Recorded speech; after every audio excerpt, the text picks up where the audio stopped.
been asked to be the spokesman for this Allied Expeditionary Force in saying a word of introduction to what you're about to see. It is a story of the Nazi defeat on the Western Front. So far as possible, the editors have made it an account of the really important men in this campaign.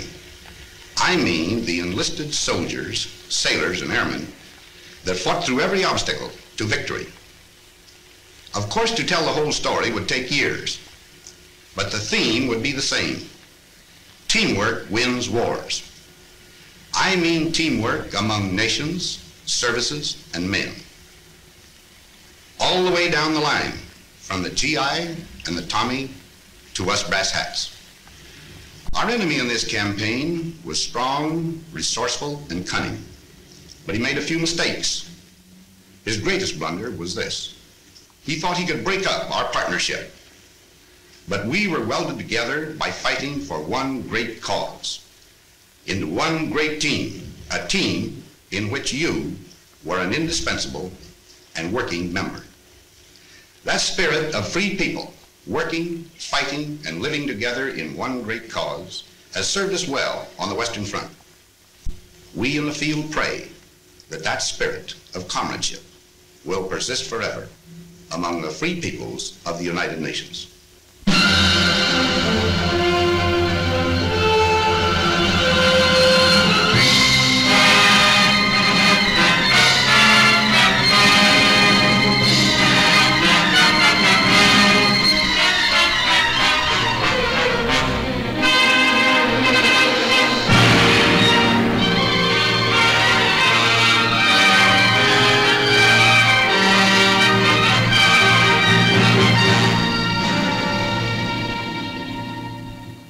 To you who now, living in love and hope, who sense a future in the surrounding air, this testament is offered.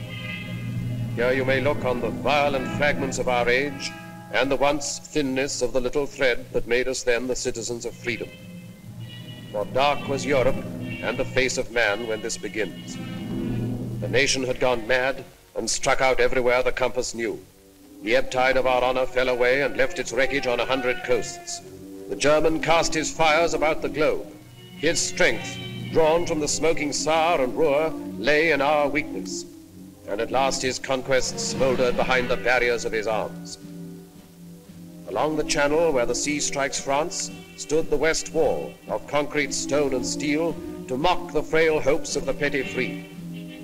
Wounded, hard-pressed, and wasted in our strength, almost like madmen then, we planned to breach the wall and smash the German spine. But where? We searched the coast of Europe like fierce eagles. Between low Flushing and deep-harbored Cherbourg, our eyes sought out the place of the assault. Exits and tidal range marked shallow Flushing off.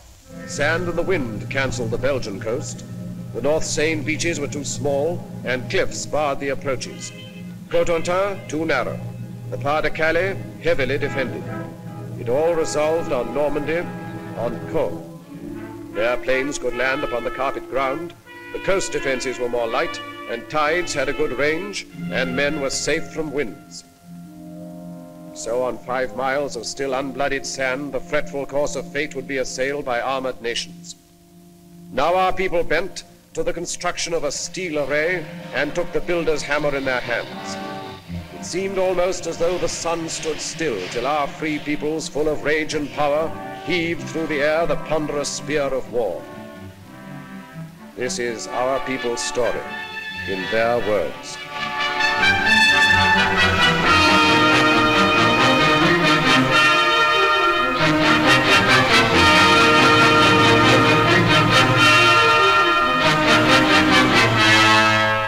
I suppose if the Battle of the North Atlantic hadn't gone right, things might have been considerably different. That was an ugly time for all of us. Merchant ships, naval escort, air patrol. I guess I had my share of bad luck. I lost 3 ships and some good friends.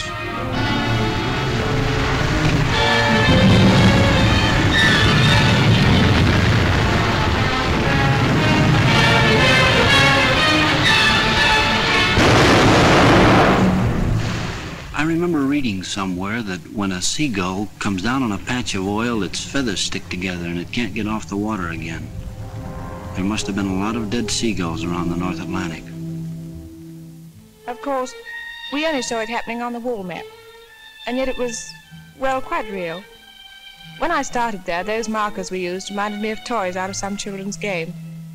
But soon they became U-boats and ships carrying cargoes, food and supplies and weapons, and men to use them.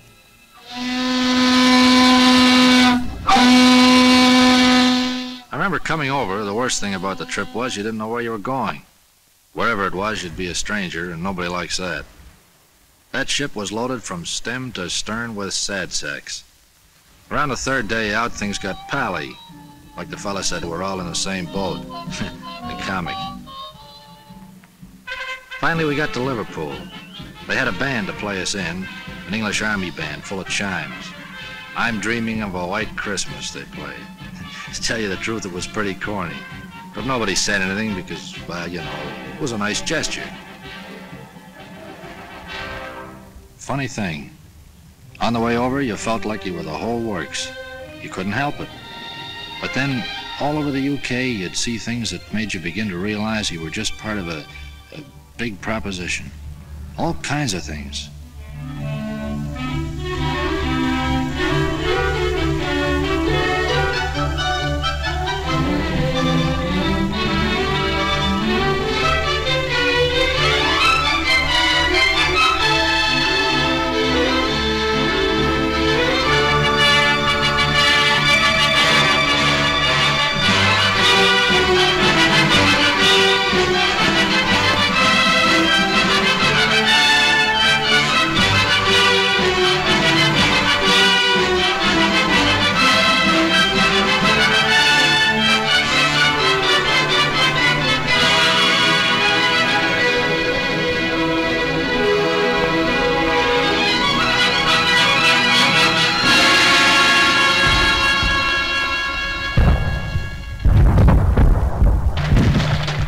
I was a pre-med student at Johns Hopkins in civilian life.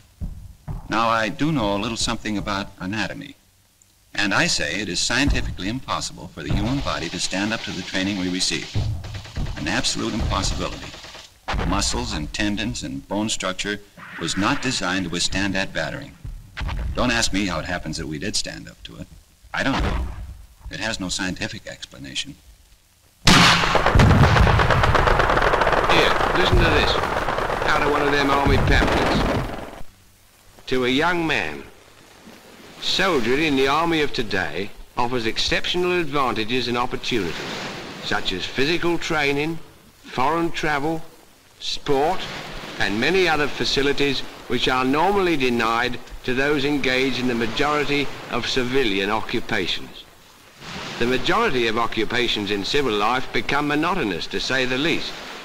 But in the army, life is so varied that there is little or no prospect of a monotonous or irksome time.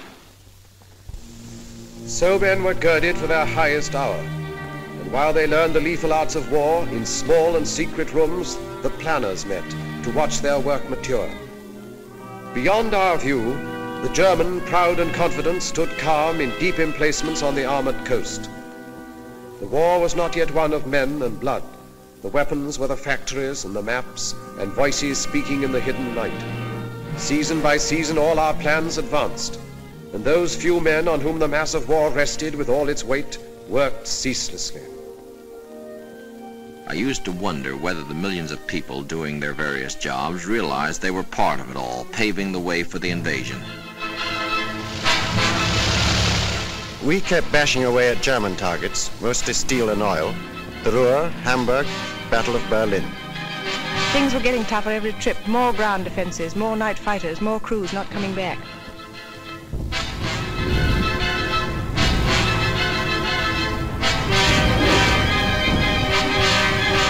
We got away early in the morning. Sometimes we'd see Lancasters coming back. A lot of times we'd stoke up the same targets they did. We beat up aircraft factories too. It was a D-Luke service, day and night, 24 hours a day. We dropped agents over France. Must be awful to risk your neck and have to keep it secret. One-man submarines, torpedo boats, commandos. We used them all to bring back cups full of sand from the beaches for analysis. It had to be quick drying with a solid clay foundation. It would have to support 30-ton tanks. I must have photographed nearly every field in France. The real job, of course, was the Caen area, but I didn't know that, nor did Jerry. We dropped stuff to the Mackey, arms, ammunition, sabotage materials, and so on. Then went over ourselves and taught them how to use it. We built it to specification, but we hadn't the least idea what kind of a gadget it was. The only name it had was Mulberry. It was vital to know all about the Seine Bay and the tides. And we trained the men to negotiate those tides and landing craft. Wearing down German sea power in preparation for the day. A special study of the weather along the Normandy coast. Miles of wire netting for the beaches. 7,200 tons of petrol per day. With an underwater pipeline to carry it to France. A white star is the emblem of liberation. Triple inoculation for all personnel. New ships pouring from the stocks. Old ships adapted. Listening to the German radio output for fresh intelligence. That was just part of the pre-invasion work. By December 43, the plan itself was set and we took it to Tehran for final discussion. The three leaders approved the plan. Our Russian forces advancing from the east and invasion from the west. And then the date was set.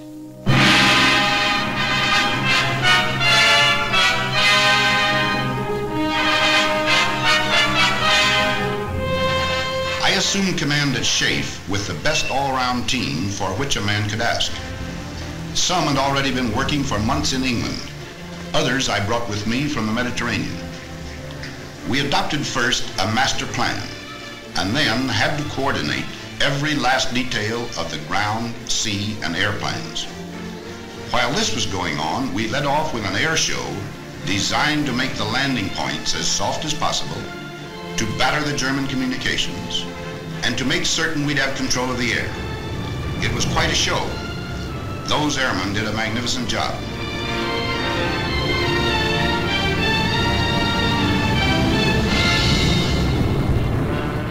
We had Polish, French, Czechs, all sorts in our outfit. They'd natter away in the mess about what they'd been up to. The only word you could ever make out was marshalling yards.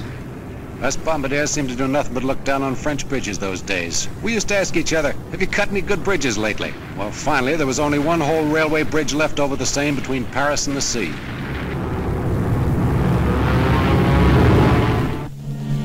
Down in the late spring, through the wounded towns of England, moved the mass made by our patients.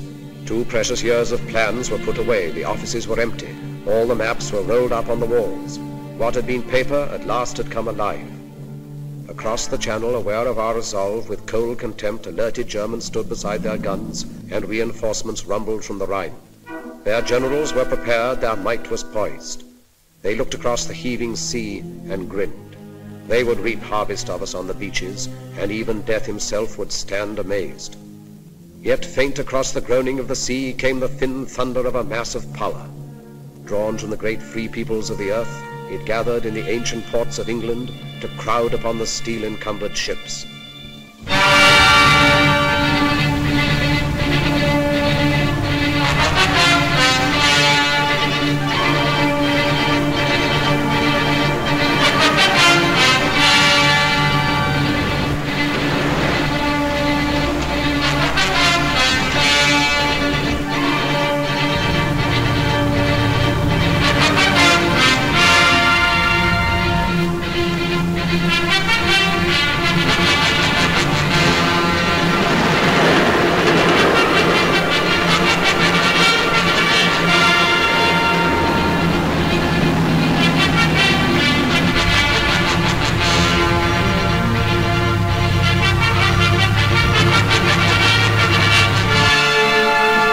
It was a funny sort of feeling marching down to the ships. We'd done it plenty of times before, of course, on schemes and that kind of thing. They didn't tell us this was the big show. Might have been just another exercise. Some of the chaps cracked gags. They wasn't very comic, but we laughed. I think we all guessed. The general feeling was, okay, if this is it, let's get in there and get it over with. Waiting always got on my nerves. Even waiting for a bus, never could stand it. Well, after a bit, our ship found its place in the middle of all the rest of the stuff. And there we stayed, for days.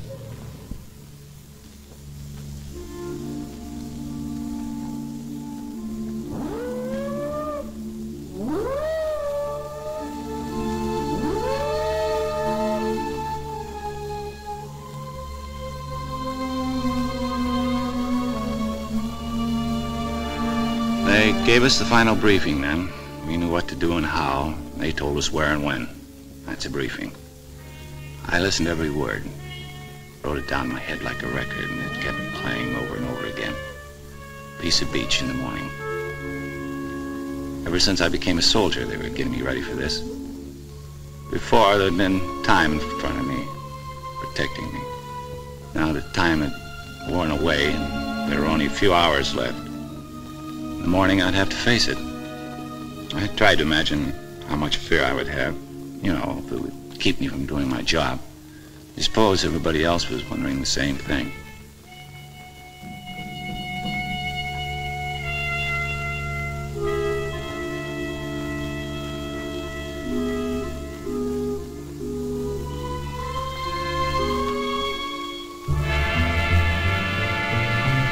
Nobody said anything official, but all of a sudden the ship got much busier.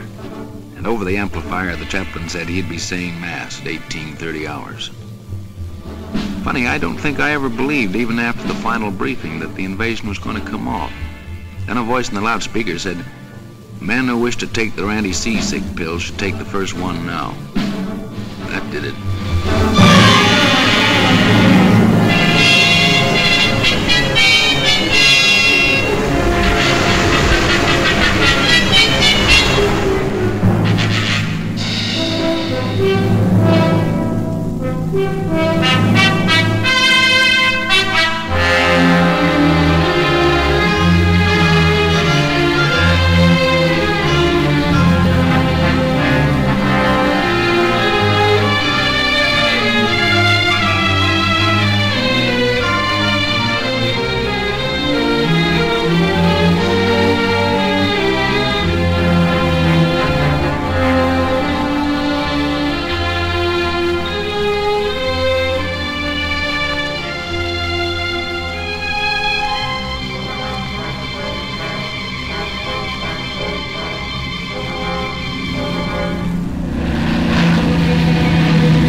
tugging a glider, the way we always practiced it, except that I've never been in the air with a whole army before. 3 airborne divisions, the 6th British and 82nd and 101st American. Just before the glider pilot cast off over the landing zone, I wished her good luck over the radio. It seemed a sort of inadequate thing to say. As Supreme Commander, let me break in at this point to say just a word about the Navy. From the moment of embarkation to that of landing, the full burden fell upon the Navy and our merchant fleets. They had to sweep the mines, bombard the coastal batteries, marshal and protect the transports along the coastline preparatory to landing, and, finally, man the small boats that carried the soldiers to the beach. On that day, there were more than 8,000 ships and landing craft on the shores of Normandy. It was a most intricate task and a vital one for the success of our plans. The courage, fidelity, and skill of the Royal and American Navies have no brighter page in their histories than that of June 6, 1944.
Back in London, only a few people knew.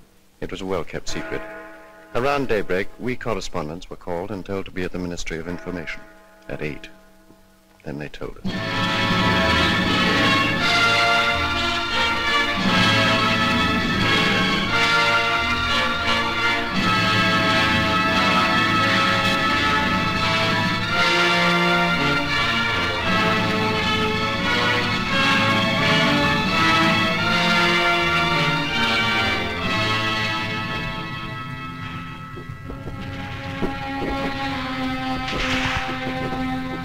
They called our beach Omaha. Don't ask me why. I've never been to Omaha, the one in Nebraska, I mean. If it's anything like Omaha, France, you can have it. I understand Omaha was the roughest spot. We lost some good men, took a few prisoners.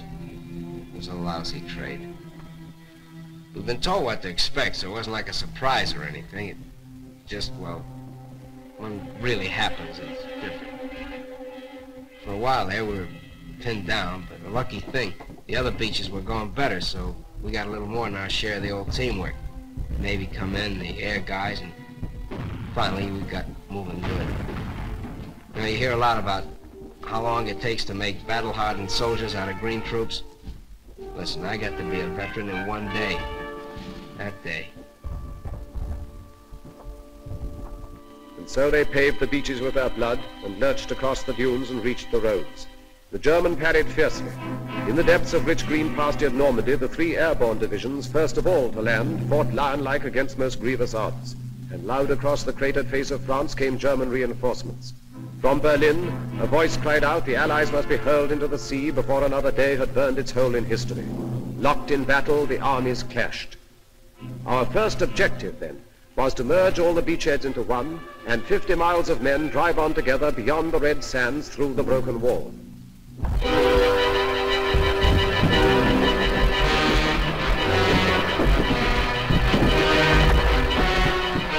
Where I was, it wasn't too bad getting ashore. After that it started.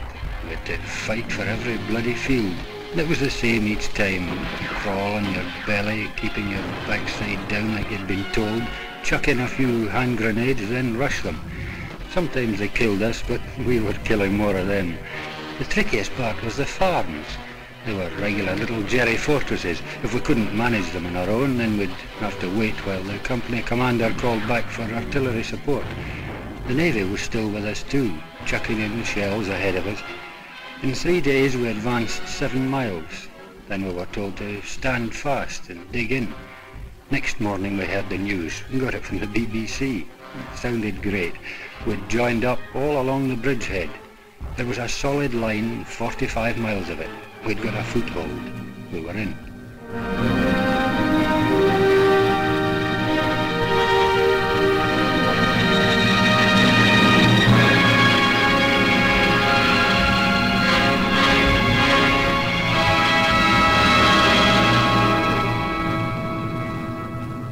We didn't have to do much navigating to get there. You just followed the convoys. I was doing close support. We waited around, and then the ground troops would whistle us out and told us about some hand target they wanted removed, and then in we go. We were like taxis on a cab rank.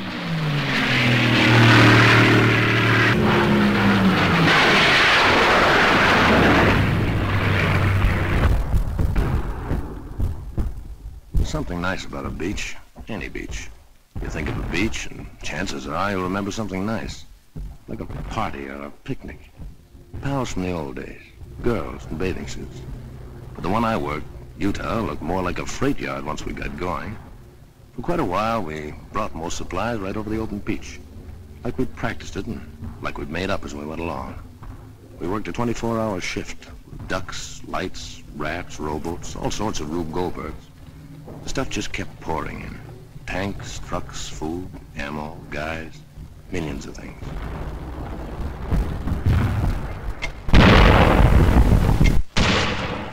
We didn't think we'd spend 15 days in the same field outside Corinth, with the wood behind us and the Germans in another wood half a mile in front of us, and a little empty valley in between. Each side mortaring each other all the time. Just meant you had to live in a slit trench, and you got into a routine. You know, stand true from 4:30 to 5:30, and 2 hours wait for breakfast. Came up fairly hot. Tin bacon or sausage, tea, and of course biscuits. We've been living on compo food since D-Day. It was good food, but, well, you know, you got tired of it.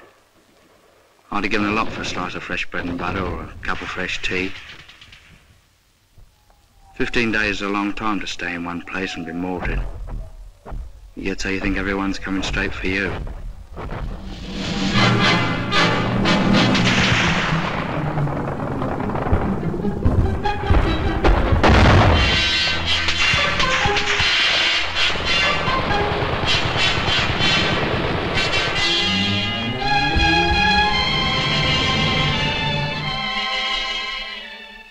I can remember every case we ever had, especially the first one. The ambulance brought him in late one afternoon. I came over to where he was lying, and he looked up and grinned. I asked him how he felt. He said something about the German with a machine pistol using him for a dartboard. He was quiet and patient and a little bewildered. He'd never been hurt before. He asked how the fighting was going, then he passed out. The doctor came over and looked at his wounds and then swore. Said he had no business to be alive. We put him on the operating table and did what we could. The doctor kept swearing all the time he was operating. We couldn't stop the bleeding. I remember the radio news that night. They said the casualties had been surprisingly light.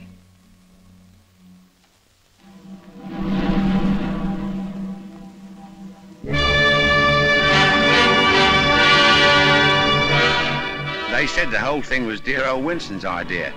A collapsible prefabricated harbour with everything on it except a naffy. Well, I wouldn't put it past him. It's the sort of idea he would have. Worked in the end. Mulberry, they called it. Well, I felt pretty good about it because I'd watched it grow right from the sinking of the first ships for the outer breakwater. And further along to the west, the Yanks had brought one over too. Then on D+13, I think it was, an onshore wind started up. Not much at first, but it got worse.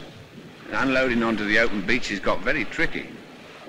We heard that over on the Yank section, the other harbour had been put right out of action. And when the wind dropped, old Mulberry looked pretty sick. And up to that time, it was the only bleeding harbour we had. At the green tip of Normandy, the town of Cherbourg lay, a harbour for supplies. Our need for ports was vital as our breath. The German knew our lack and swiftly drew his forces into tight defensive groups so to contest the issue. All our plans turned upon Cherbourg. All our strategy waited upon its empty docks and piers. So the Americans, sent all across Normandy to the coast, swung toward the north, impatient for the port. Through hedge and field they carved their heavy way.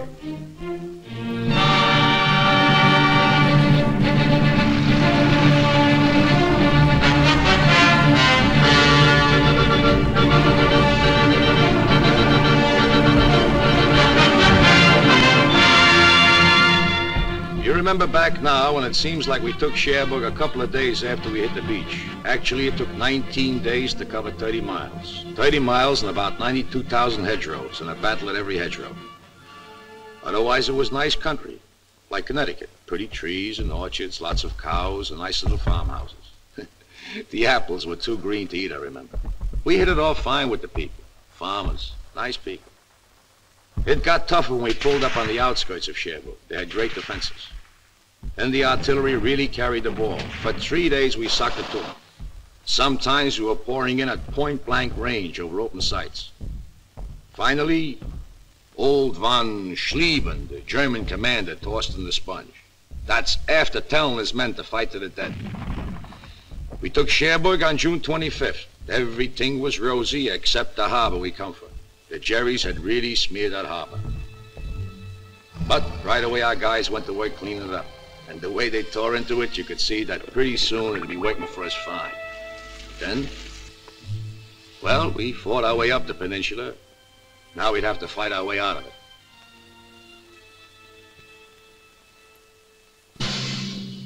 And everywhere inside France, we men of the Maquis were fighting too. I was in the north myself. We cut telephone and telegraph and high-tension lines, and eventually, when the Allies landed, we fought in the open. In the Savoy Mountains, our friends held up German convoys. Well, it was a little easier in the mountains. Boche reinforcements were delayed for many days. Factories and bridges would frequently disappear. But the price we paid for it was frightful. In the village of Oradour alone, the Germans slaughtered 1,100 out of the 1,200 population, and the place was completely burned. They were accused to have ambushed German troops. Every house was destroyed. Women and children died in flames in the church where they had been locked. Yes, the price we paid was very great, but our job was done. Caen is a town through which the easy Orne ripples its slow way to the waiting sea, capital of Normandy, and here the British struck a stone wall of Germans. This was no Cherbourg advance, a knife thrust through the fields, but rather was the grinding of a drill, inch by inch forward. Here it was the German feared a quick breakthrough to the River Seine, and here it was he massed his army's best, 10 of the 12 divisions of his armor, paratroops, SS men, the young, the cruel, against the veterans of Alamein. We wanted him to fight here and to hold the battered ground, because the future plans depended on him standing where he was. At Caen, the dust was diamonds. Every foot of ground was priceless, for by midmost summer, Caen was to be the pivot of the war.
Caen was the first decent-sized town we had taken, but there wasn't any celebrations because we knew nothing had been settled. Jerry was as strong as ever. One of the men said, "God, are we going to have to go right across the world doing this to beat 'em?" Because most of Caen was dust, just plain dust. I wondered what Hamilton back home in Canada would look like after a beating like that. Well, anyway, our tanks and the British started massing and moved south out of the city. We knew there was a big do coming up.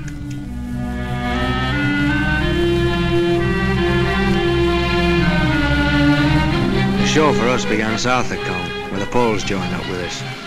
When we began moving forward, I heard a lot of the lads say Rommel's on the run. But I'd been at Alamein, I knew he wasn't on the run. And I was right. There was nothing lovely about the battle south of Caen. No pincer movements, no outflanking, no nothing like that. Just an hard, bitter, bloody slogging match. We had to stay there and give as good as we got, even if we couldn't give better.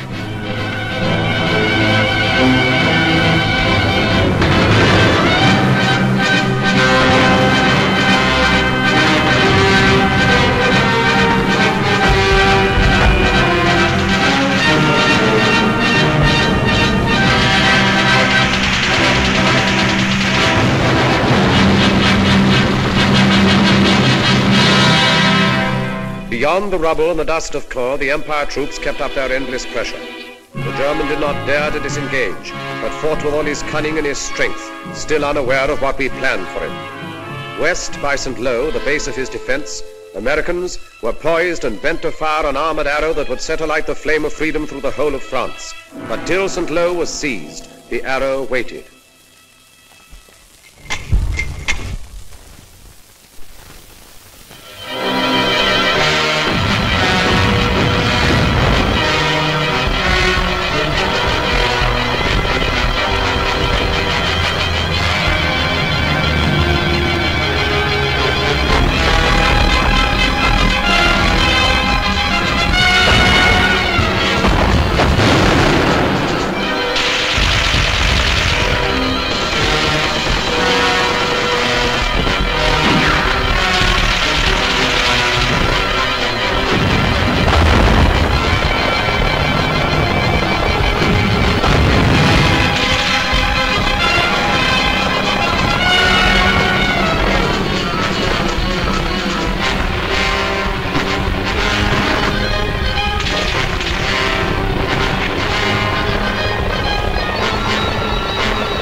1 minute it's quiet with the birds singing.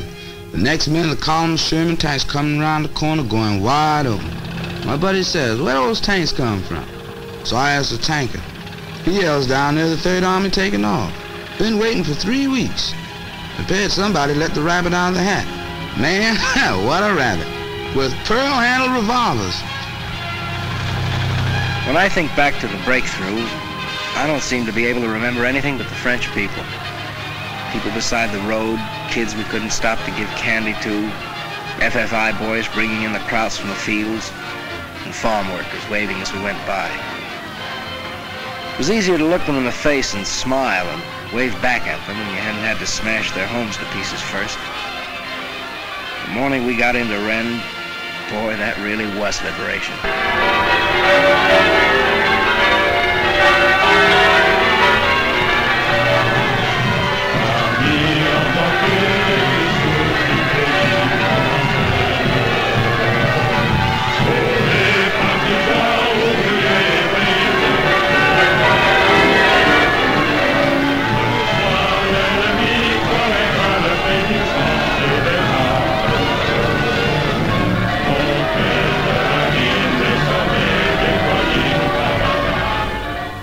At Rennes, American armor planned to drive east and northeast, and thus surround and take the German corps divisions in the rear. The foe laid plans to stop the Arrow dead by cutting its supply route at the point where it stretched narrowest along the coast. So a great force exploded toward Mortagne, hoping at Avranches to achieve the sea and drag our hopes down to the smoking ground.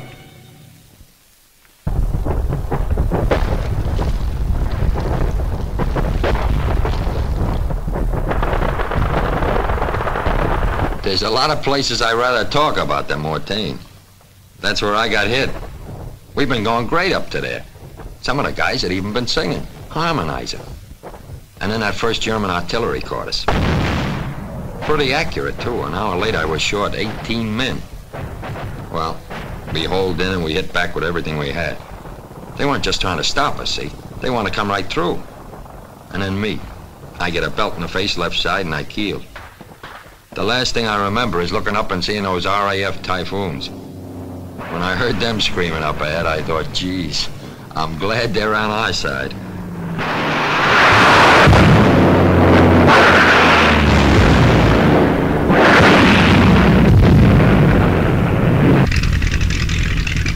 I was sitting in front of the intelligence office doing a bit of sunbathing when headquarters came through saying the area northwest of Mortagne was packed with German armor heading west. Well, that started it. For 6 hours, the wind kept it up absolutely non-stop. Take off, attack, land, refuel, rearm, and take off again. It was the same on every airfield in Normandy. The only briefing I gave the chaps was, well, you know where they are. And the only interrogation when they got back was, well, how many did you get?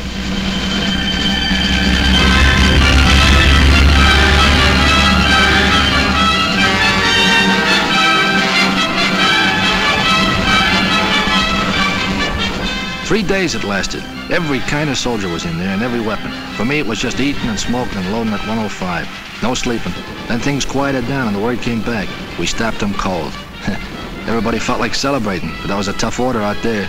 I tried drinking a whole bottle of cough medicine. It worked fine. I got stiffer in the plank. The counterattack, which took us by surprise, still did not hinder our deceptive plans, for down from Caen the foe had drawn a force and left his north flank weakened. Now the stage was set. Toward Falaise swept the Empire troops together with the Poles. The German heard behind his back American armor churn toward Argenton. Outgeneraled and outfought, he found himself within a closing trap.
I've covered them with the gun down to the clearing stations. Thousands of them, and all kinds. The tough ones with the smile froze stiff on their faces by shell fire. And the plain Joes that had too much and ready to tell you that.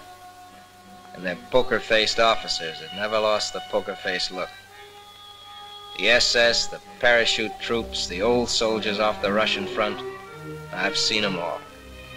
The Hitler youth babies looking like they walked out of Lincoln High. Expert killers. Smart Alec with their talk of rights under the Geneva Convention and asking, when do we go to America? And the other guy who crawled out of a hole with his hands up, all through and talking too much, ready to swear he hated Hitler all the time. The kids that knew how a machine gun worked and nothing else, grinning like they were still on top, so he could hardly hold that trigger finger still. The middle-aged guys wanting to tell you about the wife and kids, you'd let them. And they were through killing when I saw them, and through getting killed too. Some of them thought they were lucky, and others didn't. And some didn't give a... I covered them down to the rear where it was somebody's job to find out what made them tick, but it wasn't my job to figure them out. I just kept them covered. And brother, I never gave them more than the Geneva Convention. And that was all. American tanks ground on into the east toward Paris and the Upper Seine. Before them, the Germans helter-skelter fled away and saw retreat, or stood with hands upraised by roads all littered with their smoldering gear. And still the tanks ground on beyond the smoke into the unscarred country. A good solid map, well delineated, is an absolute must for a modern mechanized army traveling at high speed. In our division, the issuing of maps was my job. When we broke out of the Cherbourg Peninsula, my department had the situation well in hand. Then for us, everything went mad, stark, raving mad. One morning I woke up and the army had gone right off the map, absolutely right off the map. So we rushed through an order for 500,000 maps of the Orléans region. They arrived in due time. To our horror, the army progressed far beyond the Orléans region. It was off the map again. This was a period of acute crisis for me. I gave the highest priority to a fresh order of maps of the Paris area. We refused to be licked by this situation. The final blow came when it became evident that we were going to bypass Paris. That almost finished us. Eventually, we had to drop 10 tons of maps to them by parachute. It was a very humiliating experience. I'll be glad when I get back to the Library of Congress where maps have some permanent value.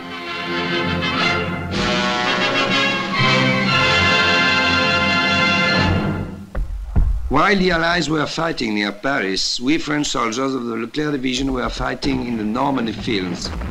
And suddenly an order came. Go to Paris, it said, and take it. The Allies, after having equipped our division with tanks, guns, rifles, lorries, and jeeps, that night decided to give us Paris too. So at 4 o'clock in the morning, the division starts rushing on the roads, and in the sky, on the right, on the left, everywhere, the American Air Force protects our trip. What a trip. 250 kilometers in one day. I think I'll tell it all the time to my grandchildren and bore them with it until I die. At the beginning of August, we in Paris were seized by rumors. What could be confirmed was towards the middle of the month, the Germans started to leave the city. Yes, those were the same Germans who had signed 25-year leases on their apartments. Then, on the 14th, our police went on strike. The next day, the Gestapo left.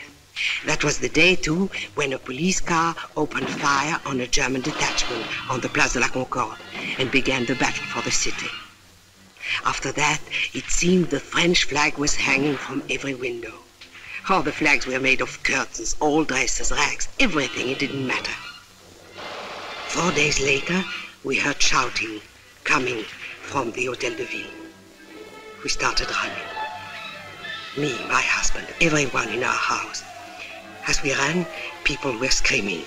The French army had arrived. When we got to the Place de l'Hôtel de Ville, we saw it was true. I kissed my husband because he was crying. funnier. We began to realize how unhappy we had been for 4 years and how lucky we were to be alive on this August evening.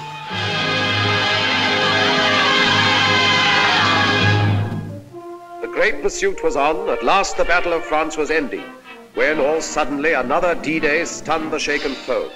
2 armies struck, American and French, along the broad-beached southern coast of France. Then north, the 2 new armies rolled like waves to join the forces moving on the Reich. Beyond the Seine, where from 100 sites the Germans launched their flying bombs and brought death and destruction on the English towns, our valiant armies went about the task long since assigned them. Toward the Reich frontiers, Americans advanced. Against the ports hugging the Channel, garrisoned in force by desperate foes, Canadians were sent. And in a thunderous sweep, the British armor surged toward a waiting Brussels.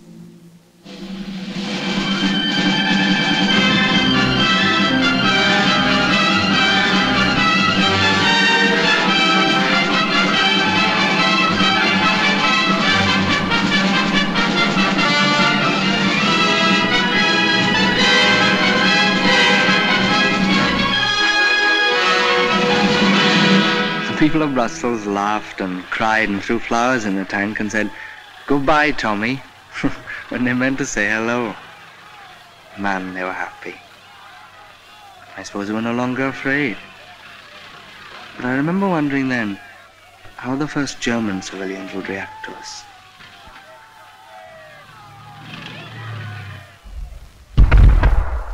I remember one day we were coming across a big flat field. Didn't look like nothing special.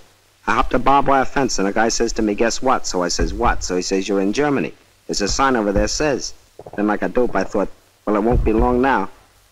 I won a quid over the fall of Paris and 10 bob on Brussels. And I had a fiver on it being over by October the 1st. I remember the point system for getting out of the Army came out about this time. I began to think of that great chalk-striped double-breasted suit in the mothballs. I was in the 7th Army coming up from the south of France. One day a lieutenant said, "Take a ride with me. I got some prisoners for you to guard." "How many?" I says. "About 20,000, he said. A whole German division had surrendered."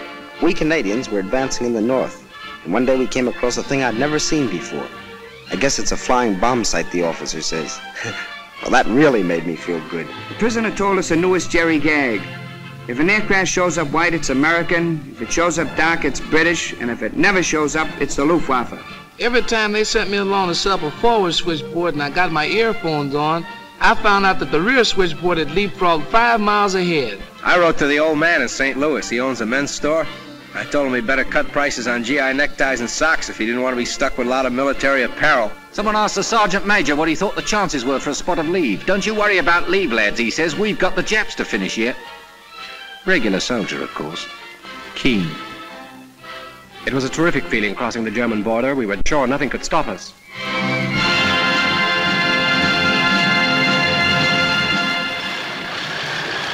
Every line must somewhere have an end. In southeast Holland, nothing lay between the British Army and the German plain except 2 rivers and a town. And so we made our plans. To send an airborne army down to seize Eindhoven and the bridges at Nijmegen and Arnhem. Then to hold them for the force that would sweep up like thunder from the south. Thus, where no line existed, would the Rhine at last be crossed in force. I was to jump last at Arnhem, so I sat right forward by the window. I could see nothing but blue skies and Dakotas with the fighters up topside like midges. One of the boys was reading a newspaper. He showed me a funny piece in it. I couldn't laugh. The coast of Holland came along before I was ready for it. Someone yelled, "Running up now." We got to action stations. I remember thinking, what a bloody bit of bad luck to be bumped off now when the war's nearly over.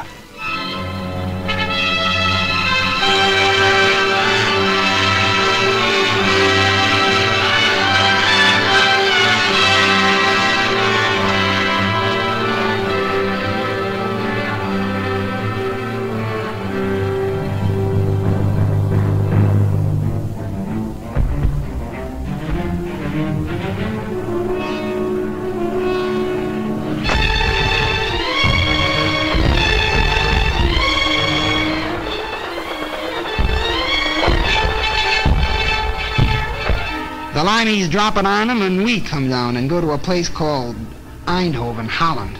She goes good. We get right, dig in, set up a defense perimeter, and wait for the British Army to come up. And we join them and head out for Nijmegen. The bridge at Nijmegen hardly had a mark on it. We crossed the river and started out for Arnhem, but we didn't get far. The Hun knew as well as we did that we'd got to get through, and he put in everything he'd got. That was the worst I ever struck. Knowing our men were there waiting at Arnhem, and we couldn't get to them. At Arnhem, we got ourselves well dug in, us and some of the posts. We were short of ammo and food. That was our main worry. I'll never forget those supply dropping missions. The way Jerry let loose at them, and the way they just came straight on into it. Towards the end, we knew the situation was bad. We knew we were hemmed in. We knew it was possible we wouldn't get out. More than anything, I remember the way everyone behaved. Men you knew as the toughest fighters became gentle, kind and considerate to each other. I knew a lot more about men after Arnhem. The guns died out in Arnhem. Then we knew the greatest gallantry was not enough to cross the final bridge. And now no choice remained to us. Direct assault against the Siegfried Line would be the only way to carve our corridors into the Reich. But first a port was needed for supplies. Antwerp we had, but thundering German guns controlled the 30 cold miles of the Scheldt from Antwerp to the sea. The docks were still, the winches silent, all the ports lay dead, a useless city severed from the sea. It would stay dead until we cut a way through the grey Scheldt. So the battle formed to free the estuary for our ships. I covered that battle for the Associated Press. I only wish I could have written the story with the greatness of the men who fought it. It was vicious and fearsome fighting all the way. The Canadians and the Poles clearing the south bank of the river, the Royal Navy and Marines and Norwegians charging knee-deep in blood and water into the mouths of the 9-inch shore guns at West Capelle. It was the kind of fighting that makes legends. And the minesweeping of the Scheldt afterwards. It was the greatest operation of its kind in history. The cost of that first ship into Antwerp harbor was the lives of thousands of our bravest men. I reported it as well as I could, but their memory deserves more than words.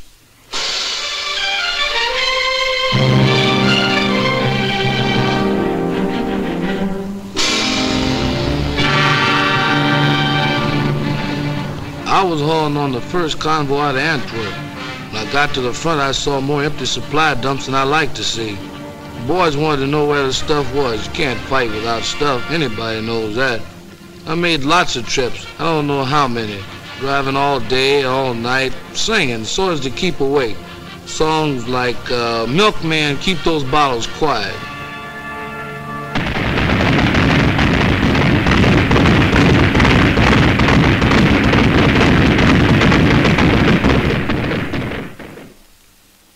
My job was to see to it that they had a new toothbrush and a cot, maybe a book to read when they came over from the east bank to the west bank of the Moselle for a little rest. We brought them over one company at a time because that was all the regiment could spare from the line at any one time. Somebody had tapped them on the shoulder and said, "All right, boy, you're going back across the river for 24 hours rest." And here they were, where they could rest. They just couldn't believe it. Here they were for just 24 hours without war. Everything was down to essentials, counted out like dollar bills through a teller's window. One night's sleep, one day's hot meals, one clean change of underwear, one clean pair of pants, one shave, one hot shower, one movie. I used to wonder what was the best of that day. Was it the chance for them to write home, a hot shower, or that long-legged girl on the screen? Whatever it was, all of it was over by morning. They were going back with their one clean suit of underwear, the hot shower, the clean shave, and the good night's sleep. Back across the Moselle to their holes in the ground. And Michelle's. By that time, we knew we were going to see a winter campaign. There was no way out of it. The Germans were dug in and they were tough. And it was plain that until we got a lot stronger, we weren't going anyplace. The squadron was operating whenever it could. There wasn't a lot of flying. We were iced up and fed up. Suppose you're having a swell time in Paris, my cousin wrote me. With all that perfume and silk stockings and that champagne. They called our end of the line south. We were in the Vosges Mountains with the American 7th Army. But it was very little warmth in this south. I recalled with pleasure the Mediterranean where we had landed in August. But memories do not keep one warm. Before I joined the army, I'd have thought it was certain death to dig a hole in my back garden and live in it for the winter, but that's what we did. The sergeant said, well, squirrels do it every year. Yes, I thought, but they don't man machine guns as well. There was no heating in our Brussels office. I put on so much under my uniform, they called me the bundle from Britain. I never smoked before, but pretty soon I found myself smoking as high as a pack a day. I worried about that old law of percentages. My company was melting away. You'd look up one day and be fighting alongside a stranger. It was a lonesome feeling.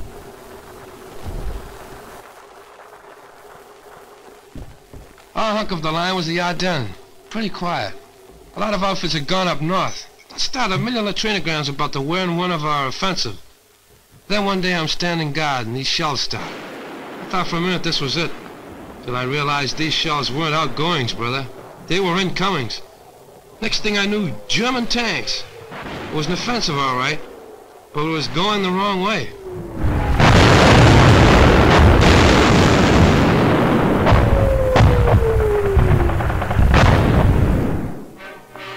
The offensive we were mounting to the north was suddenly forestalled and set aside, as through the rugged, thinly held Ardennes von Rundstedt struck.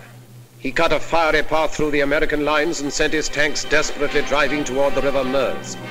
A night of fog and pale December frost saw the beginning, none foresaw the end. He aimed for Antwerp's harbor through Liège, and all our plans held fire while we bent our strength to curb the Germans in the Bulge.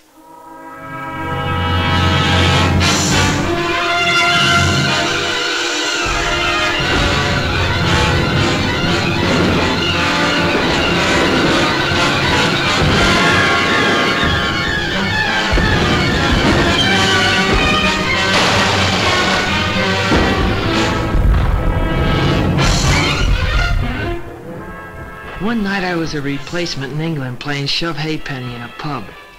The next day they shoved me in an aeroplane, and that night I was fighting Germans and being kicked around. I don't know about the other outfits, but mine was being cut to ribbons. They were dropping all around me. The thing that still sticks in my head is the medics. The only weapon they had was a needle, but they were around right where it was the hottest. You'd hear that yell, medic, medic, and they'd always be there.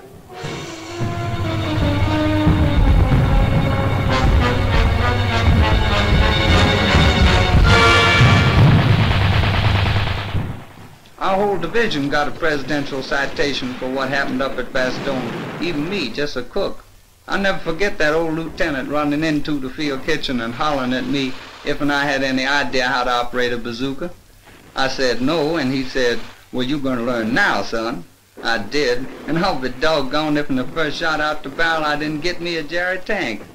Got interviewed later by Stars and Stripes. They said it was a crackerjack story. I tell it at the drop of a hat. We'd been up north where things were a bit static, so we were quite glad to be moved down to the top side of this bulge. Coming down through Belgium, we noticed how scared some of the civilians looked. Natural, I suppose. We were held in reserve for a week, and then they sent us into action. On account of the fog, we couldn't get any air coordination. You sure miss it bad when you've gotten used to it all the way since D-Day. And then on December 24th, like a Christmas present, that sun come up, and after a while we was giving him the old 1-2 again.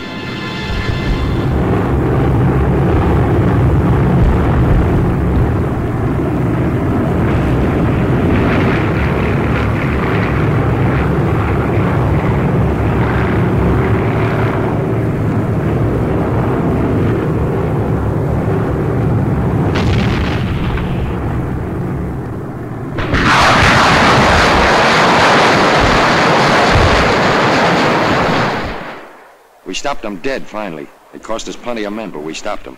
And we started moving ahead again. The rest of us.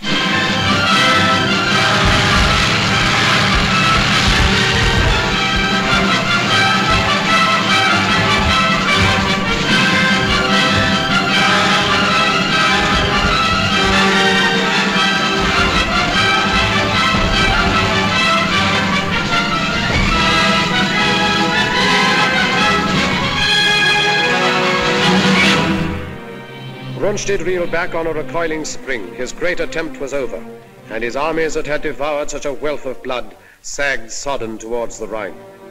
At Yalta then, while dire explosions shook the German fronts, the three great architects of freedom met to fix the final blow and plot the peace. And even as they met, we moved to act upon our strategy. We wished the foe to stand and fight upon the western bank of the Grey Rhine, for there we could destroy him, outside his fortress, open, unprotected by any bridgeless river. Down we cast the gauntlet, challenging him, stand and fight.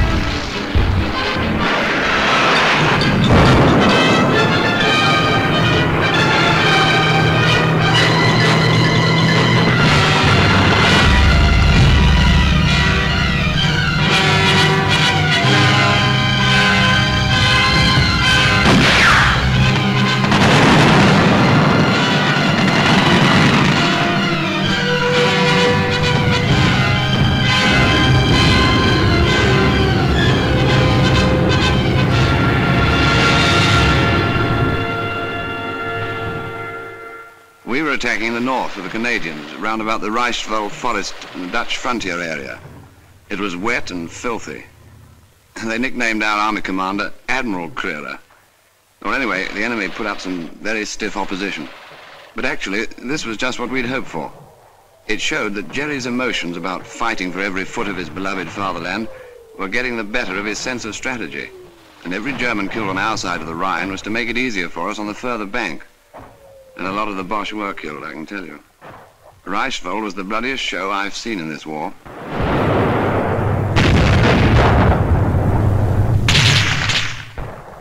It was one of a push. The captain told me 8 divisions. He usually knows. He follows things like that. I was with the outfit that took Mönchengladbach, I think you say it. There weren't many civilians in the streets, and even the ones that were there we weren't supposed to talk to unless we had to. There was a $65 rap for fraternization. I wonder how they happened to figure out that number. I mean, why 65? We could see the Cologne Cathedral a long time before we got there. That tower was our objective. It was on the Rhine River. We went fast, and by the time we got in the town, there wasn't too much fight left in it. Cologne was mangled, all right, but there were still a few buildings standing. I was sorry. I thought of those French cities. Flattened. Anyway, we got our objective. Now we had to cross that river. I thought they must be very short of men when they put us sailors into battle dress, lugged the assault boats on the trucks and sent us across Belgium by road. They talk about silent service. I'd never been sick at sea, but I was sick as a dog on the road. When we reached our destination, I was feeling lousy, longing for a breath of sea air, and found the whole bloody landscape under a stinking smoke screen. Like London it was. The next day we got up to the Rhine. It was good to get a glimpse of the water again.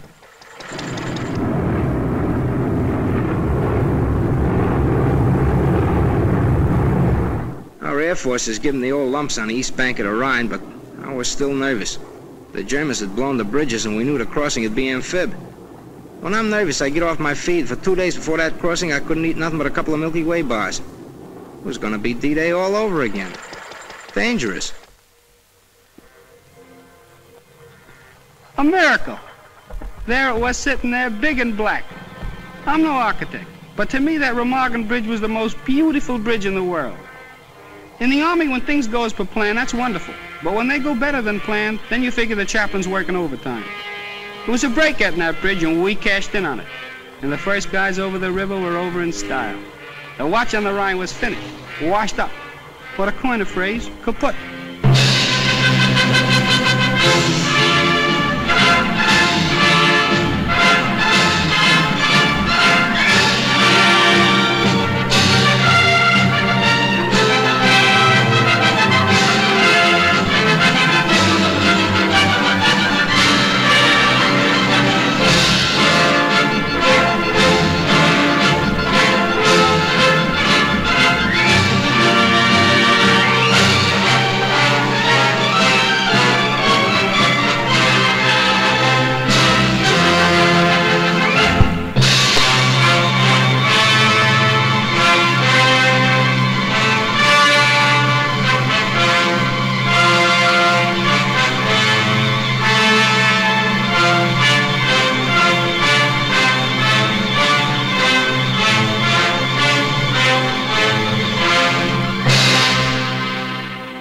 We got across okay and everything was going fine. But suddenly I gets detailed to guard some German prisoners. I'll never forget their faces when them airborne blokes started to come over. They just stood there looking up at them. And then after about half an hour of it, one of them looks at me, looks up at the sky and says, propaganda.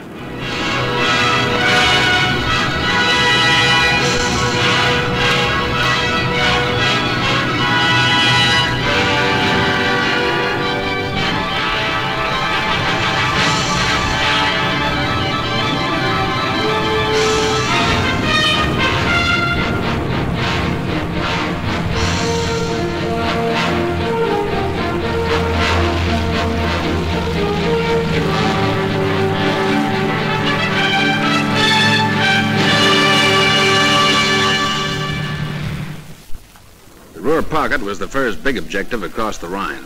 We and the heavies sealed it off, then the ground forces wrapped it up. After that, they exploded in all directions. Cut the Jerry armies up in pockets, then take them one by one. That was the program. The Third Reich was being carved up like a Christmas turkey. Chasing the Boche was getting a little bit monotonous. We hardly ever saw him, only burning houses, a few shells, and occasional sniper's rifle shot. It was a silly kind of defiance, I thought. And then one day the routine was broken. We came across a prisoner of war camp, other ranks, Yanks mostly. They went mad when they saw us, screeched Red Indian war cries, pummeled one another, and asked what the news was. I seemed ashamed to tell them when they were so happy. Well, there was nothing for it. I told them. President Roosevelt died yesterday afternoon, was it? You should have heard them quieting down. For once in this campaign, they all felt as though they'd suffered a major defeat. I'd have liked to have stayed there, talking to them, trying to cheer them up, but we had no time to lose. Jerry only had a few hundred square miles of earth left to scorch. Our job was either to hurry him up or scorch it for him. We were in the home stretch, cutting deeper all the time, when we ran into these displaced persons, slave workers. They were sick, hungry, from all over Europe. The roads were jammed with them, but they kept out of the way and didn't give us any trouble. Like a fella said, there's a lot more than town's going to have to be reconstructed.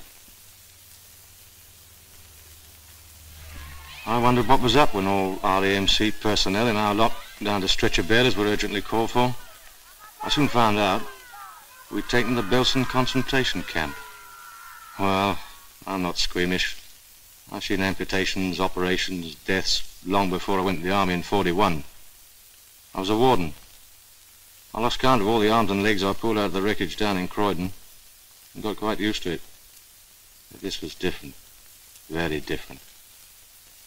I don't know any words big enough to make you understand what we all felt. All I can say, and I'm proud of this, is that I had to fall out and be quickly sick in the courtyard. As I say, I'm not squeamish, but, well, I'm human and thank God for it.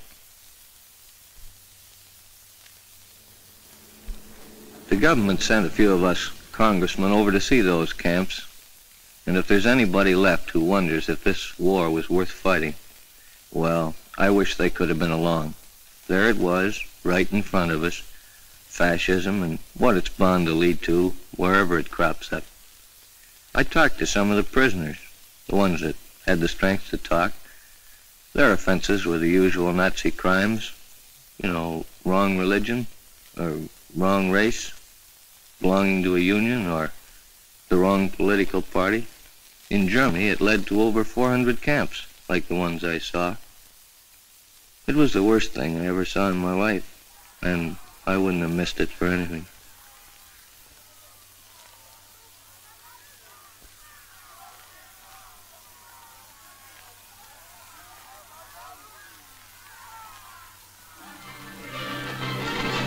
When an army gets to moving in a hurry, that's where air transport comes in. We'd been flying in the stuff along with the British Transport Command since D-Day. And towards the end, they seemed to be moving faster on the ground than we were in the air. As pocket after pocket of the foe fell, our hopes rose higher than the soaring flames that marked the broken towns of Germany. In Italy, 1 million prisoners came in, as with a single sudden blow, the German power was smashed. Then our tanks drove through the southern mountains, where the foe had hoped to make his furious final stand. The Russians took Berlin and cut the heart from Hitler's empire. And he himself, who planned to rule the earth from pole to pole, vanished like smoke among the falling walls. Upon the green banks of the river Elbe, we waited for the east and west to meet.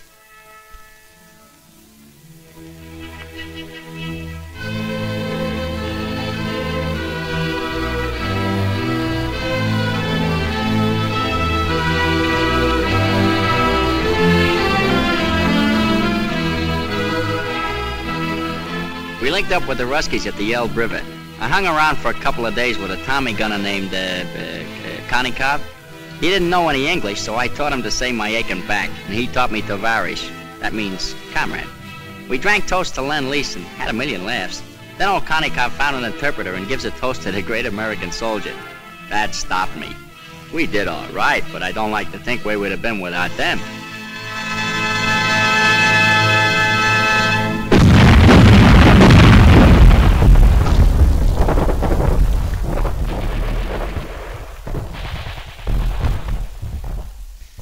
We were going towards the Danish frontier, Bremenfeld, then Hamburg.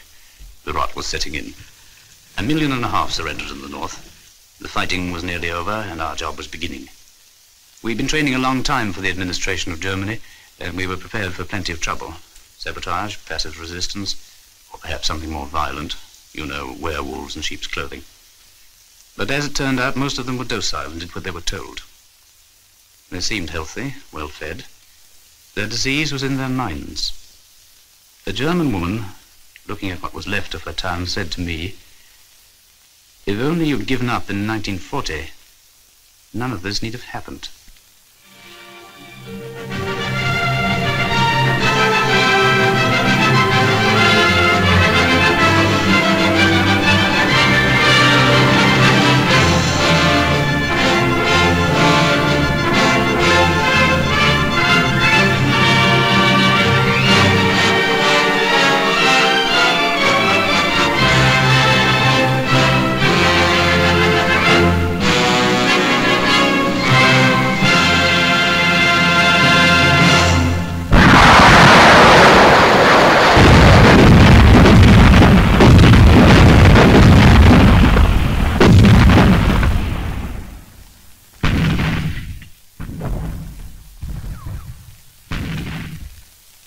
At 1 minute after midnight, May the 9th, 1945, the guns stopped. D plus 337. Now it starts. All the arguments about who won the war. Well, here's what I say. That no country on earth could have won it alone. So what does that mean? That anybody who wants to take a bow by himself is not only boasting, but nuts. I spent 4 years in the infantry, and I saw my share. During that time, I only met 3 men that liked to fight, and they were a little cracked. But it had to be done. Now that it's over, I feel good, except for one thing. All this talk about World War III. These big pessimists that talk so easy about another war just didn't see this one, or enough of it. We watched them bringing in some high-up prisoners, quite ready to be friendly, some of them. I was thinking of fellas I'd known who'd bought it. Crashed, shot down, missing. Right through from the Battle of Britain. I remembered their faces, or some joke they'd played, or maybe just the way they laughed or something. There seemed to be such a lot of them, I remembered.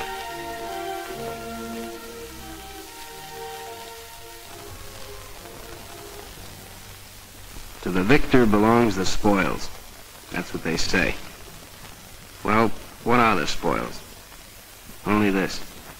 A chance to build a free world, better than before. Maybe the last chance. Remember that.